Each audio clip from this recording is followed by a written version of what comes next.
Dalam Bapa dan Putra dan Roh Kudus. Amin. Allah Bapa di surga, bantu kami untuk mendengarkan suaramu dengan hati, dengan perhatian, hingga kami menangkap apa yang kau kehendaki bagi kami lewat sabdamu, lewat kata batin kami. Terpujilah namamu kini dan sepanjang segala masa. Amin. Saudara, sadar atau tidak sadar, kita berhadapan dengan satu hal yang mungkin sangat fundamental dalam perkembangan iman kita, yaitu sikap mendengarkan.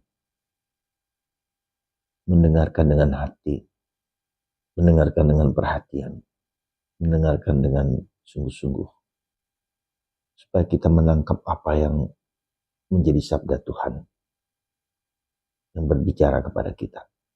Yesus hari ini berkata, perhatikanlah cara kamu mendengarkan. Coba kita perhatikan, dan ini bukan yang gampang dalam hidup kita, mendengarkan. Bukan hanya mendengar, tapi mendengarkan. Ada perhatian, ada niat, ada kemauan, ada kerendahan hati. Ketika orang mau mendengarkan, itu tanda dia punya kerendahan hati. Tidak sombong. Dan itu yang dikatakan oleh bacaan pertama hari ini, surat dari kitab Amsal, yaitu apa? Orang yang congkak, dicemooh oleh Tuhan. Tapi orang yang rendah hati, diperhatikan oleh Tuhan. Tuhan berbelas kasihan kepada orang yang rendah hati. Karena dengan rendah hati, dia menerima banyak hal. Entah dari Tuhan, dari orang lain, dari siapapun. Coba Anda bayangkan, katakan tinggi hati. Kalau tinggi, siapa yang mau masukkan sesuatu ke dalam pikiran, hati, dan dada kita? Tapi kalau kita di bawah, maka akan air mengalir terus tercurah. Itu simbolisme yang sederhana. Tapi ketika kita meninggikan diri kita, kita meninggikan pikiran, hati, budi kita, maka kita tidak mendapatkan apa-apa. Tapi kalau kita merendahkan di bawah, kita belajar dari orang lain, kita bersikap seperti ini, ya. Bersikap tangan kita diletakkan di bawah, maka air mengalir, rahmat mengalir. Kalau kita meninggikan diri, nah itulah suatu simbol dari tangan kita, diri kita yang berada di rendah. Apalagi kalau kita perhatikan dengan di bawah dengan penuh perhatian, dengan penuh minat, dengan penuh pikiran, dengan keterbukaan.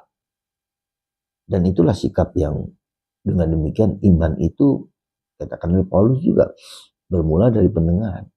Ya. Ada yang berbicara, ada yang menyampaikan sesuatu. Ya. Ketika kita tidak bisa mendengarkan dengan baik, ketika kita tidak memberikan perhatian di situ, hati kita juga tidak akan sampai, dan kita tidak mempunyai minat dengan itu, maka tidak akan mendapatkan sesuatu.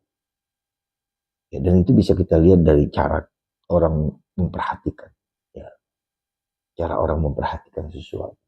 Ya. Maka ada keheningan, ada kesunyian, ada perhatian. Lagi ada keheningan, ada kesunyian.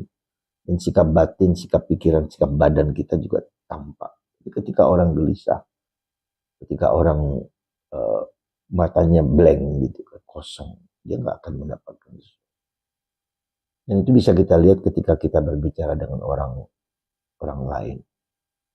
Maka, dan ini menjadi sangat sulit sekali untuk anak zaman sekarang, karena mereka seringkali menggunakan HP itu, sehingga penggunaan HP itulah yang membuat tidak biasa mendengarkan.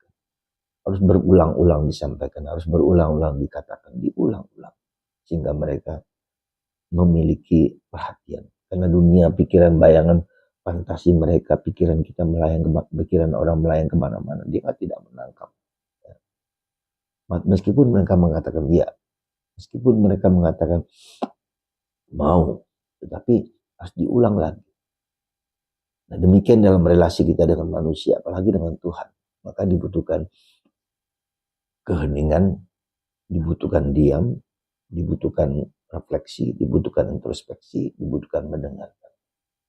Semoga kita belajar mendengarkan dengan diam, dengan sunyi, sabda Tuhan yang hari ini berbicara kepada kita tentang rahmat yang kita dapatkan tergantung cara kita mendengarkan.